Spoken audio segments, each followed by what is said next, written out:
You know, one thing I've never done? I've never called Elizabeth Million and said, I've written a song I'd like for you to put to music. It's all about how I trust in God, but my life is really not going well right now. And I'd like to share the details of that with you. And not only you, but then I want you to sing it on Sunday morning and have all the people join you in singing it. I'd like to sing about how things are kind of tenuous right now. I'm not certain which way they're going to go. I feel like I am about to fall from the place where I'm standing, and I'm staying up at night anxious about it, and I'm worried about it. And can you write that song for me? Never done that. That is exactly what King David did in this Psalm number 62 that Tina has shared with us. In fact, David took what was going on in his life in that particular moment, and he called his director of music and said, I'd like for you to write this down. I'd like for you to present this in the assembly of the people, and I'd like for us to sing it out together. I don't know if you know this or not, but the book of Psalms is the book of worship in the Bible. Much of the Bible is God speaking to us. The book of Psalms is us speaking to God. It reveals the truth of the human experience, the heart that we have, the encounters that we go through, and how it is that we can bring those things up to the Lord in a way that is faithful and transparent, that is both loving and troubled all at once. And this is what King David does. At the very beginning of Psalm chapter 62, he makes this declaration. He says, truly my soul finds rest in God. My salvation comes from him. Truly he is my rock and my salvation. He is my fortress. I will never be shaken. It's a good beginning to a song, isn't it? It's a powerful affirmation and declaration. David says, I have been in Sunday school a lot of years. I have gone to Bible study and midweek. I have progressed through all the stages of my theological formation, and I know some things that are true. I know that my soul finds rest in God. I've had that experience. I know that my salvation comes from him. He's the one who has power and authority greater than me. His existence is greater than mine. His existence is greater than the challenges I face. He has an ability to ransom me out of those things. I know all of this. He says, I know he's the rock, that he doesn't move. You see what he's saying? I know that he's sovereign. He doesn't change. He's unchanging. He's unshakable. He's immutable. And therefore, he's my fortress, and I can hide in him. And that when I hide in him, I'm not shaken, because he does not move. If I am in him, I do not move. He says, I know all of this. I've been trained in all of this. I've even experienced this in my life. And so he begins with that declaration. But then listen to where he goes immediately next in verse 3. How long will you assault me? Would all of you throw me down? This leaning wall, this tottering fence. David starts with this profound affirmation of things that he has found to be true about who God is and how trustworthy God has been. And then he says, and what's wrong with everyone? Why are they assaulting me? Why are they coming after me? David begins to reveal the circumstance that he finds himself in that particular moment. And friends, it's not good. He says, it feels as if everyone is coming for me. I feel alone in this moment. And what's more, he says, they are finding effect on me. He refers to himself as a leaning wall, a tottering fence. What wonderful vulnerability from the king of Israel, who can simply say, I feel like I'm about to fall down. It's too much. It's too much. with all the king's horses and all the king's men, all the king's wealth and power. It's simply too much. If the breeze even picks up a little bit more, I'm going over. And with me, everything that depends on me. Can't you feel that stress from him? If the king falls, so does the kingdom.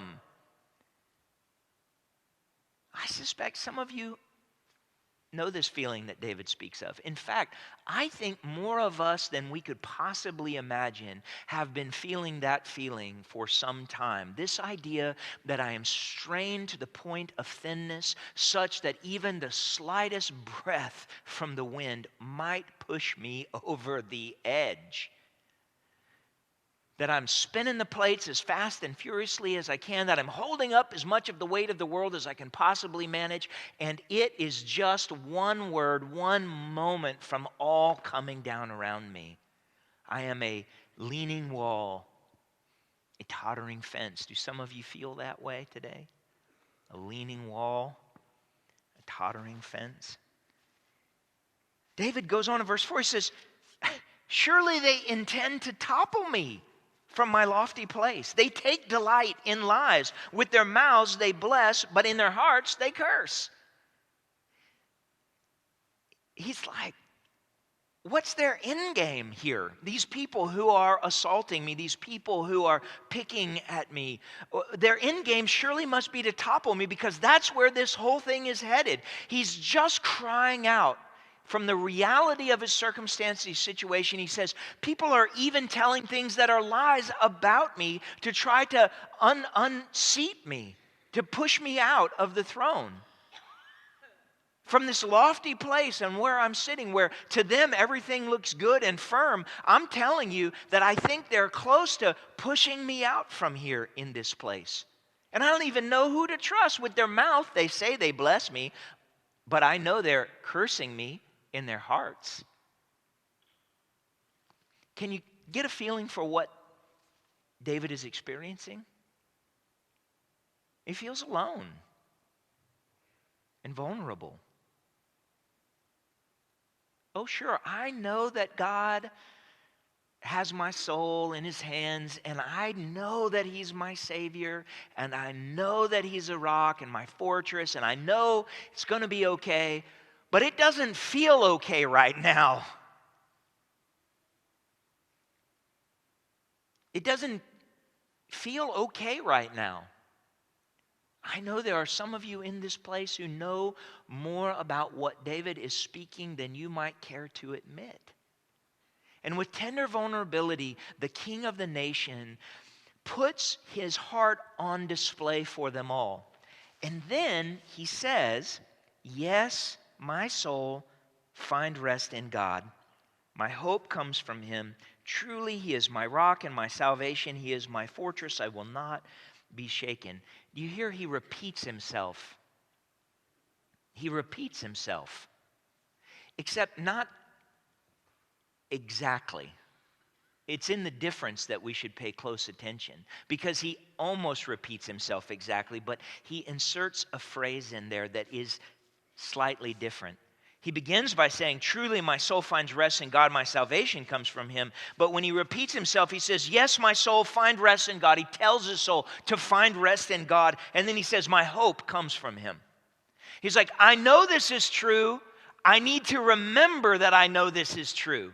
I believe, help my unbelief. I know it's true, help me to hope that it's true. Help me to hold on to the knowledge that I know that it's true deep down, because right now it doesn't feel true in my life. He says, I know the promise. I need to hold on to the promise when it's hard, when it's not easy, when it doesn't feel like I have anything left. I need to believe deep down who God is, what he's promised, and who I know him to be.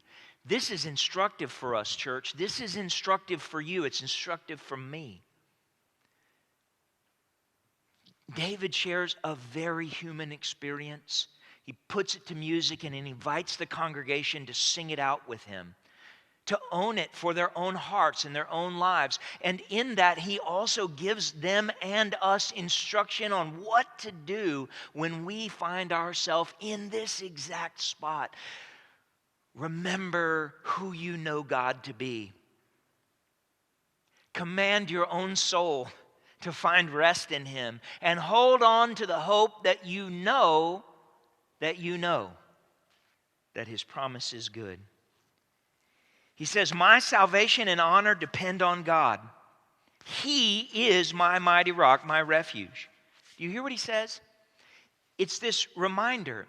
My honor, my reputation, my security in life and place in it does not belong to what people out there have to say about me.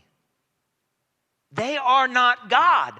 Their opinion of me does not define what my identity is, but God is God, and his opinion of my identity, his word on who I am, determines exactly who I am.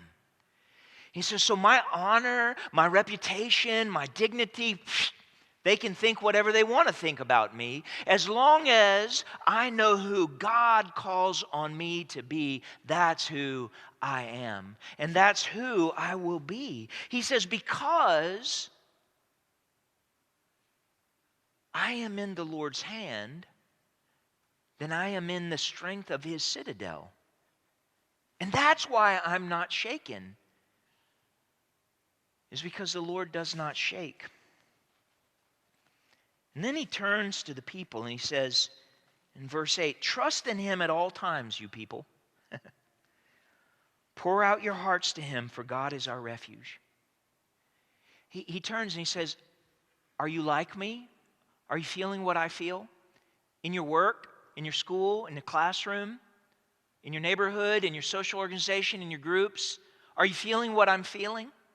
Are you an employer who's feeling what I'm feeling? Are you an employee who's feeling what I'm feeling? Are you a student who's feeling what I'm feeling? Pour your heart out to the Lord and put your trust in him. This is what we can do about it. Pour your heart out and put your trust in him. If you are a leaning fence about to be toppled over, if you don't have anything left, if you've reached the end of yourself, put your trust in the Lord. Pour out your heart to him. And David, sweet David, king in all his dignity, is pouring his heart out, his own anxiety, in total transparency before the very people that he seeks to lead and rule. He just says, look, this is what I'm going through and this is what I'm doing about it. And if you're going through it, do it with me. Because it works. Trust in God, you people. It works. Trust in God. It works, he says. He is our refuge. And then he goes like this. Surely the lowborn are but a breath, the highborn are but a lie. If weighed on a balance, they're nothing. Together, they're only a breath. He says, the status that you have in this life, whether high or low, is virtually meaningless. That those in the lofty place in the throne of the king and those who feel that they have nothing, they're in the same place. They experience the same brokenness, and they each have the same solution, and that is to trust in the Lord for all things. He says, don't trust in extortion. Don't put vain hope in stolen goods. In other words, don't just connive to try to raise yourself to some expectation, because he says, even if it works and your riches increase, you shouldn't set your heart on them because they won't make a difference. David's like, look at me. I'm sitting in the throne. The royal treasury belongs to me. And I'm telling you, if you base your existence on what people around you say and think and do, you will be shaken and anxious. A leaning fence and a tottering person. But if you command your soul to rest in the Lord, call upon him to save you and put your trust in him, then you will not be shaken. He says, one thing God has spoken, two things I've heard. Power belongs to you, God, and with you, Lord, is unfailing love, and you reward everyone according to what they've done. He says, God has spoken, and I heard him say two things. God has spoken one thing, and it occurred to me that these two things are simultaneously true because of the word that he has spoken over us. He says, number one that I have heard is power belongs to the Lord, and he has unfailing love. That's not the two things. That's the first thing that David says I've seen. God has power and unfailing love. God is perfect in power, and he's perfect in his unfailing love. He holds both of those things, not just in his hands, but in his character, in his identity. It's who God is. God is power, and God is unfailing love. I know these two things to be true, he says. God is power and love, and he rewards each person for what they've done. Out of his power and love, out of his identity, out of his character, he rewards each according to what they've done. He says, God spoke this one thing, and I heard the two things that he made clear. He is power and love, and he rewards those for what they've done. And so what he leaves beautifully unsaid, but clearly understood by us all, is that in all the moments of anxiety and doubt, the moments of pressure, the moment that we all come to, listen to me, we all come to it. Young people, hear me. If you haven't yet, you will. All people come to the moment where they are at the end of themselves, where there's nowhere left to go, nothing left to do, that the circumstance and trials of the world and the people around them have pushed them to the place where they need only the slightest breath that will topple them and everything that they've built and carried around with. Every human being comes to that point. And when you do, David says, hold on.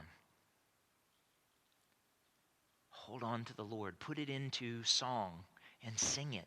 I think that's why Elizabeth, he commanded the director of music to put it to music so they could sing it, so they could remember it, so they'd rehearse it in the assembly, just as we do. I know for a fact when I'm sitting up there and I'm looking out here at what some of you are going through, and I know even as you open your mouth and sing, it is well, it's not well.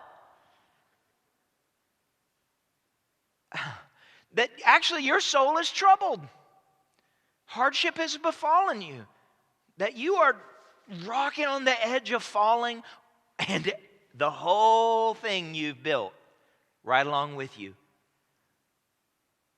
And we sing it as affirmation, not necessarily because it is all well in this moment, but because we're singing to the one who is well in this moment, the one who does hold our soul, in whom we will not lose, nor be shaken, nor fall.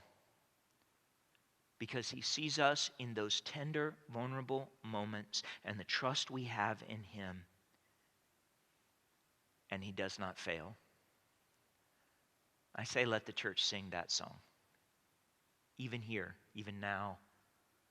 This is our God. This is the Waymaker. This is the one to whom all allegiance and fidelity is due, because this is the one who loves us with power and an unfailing love.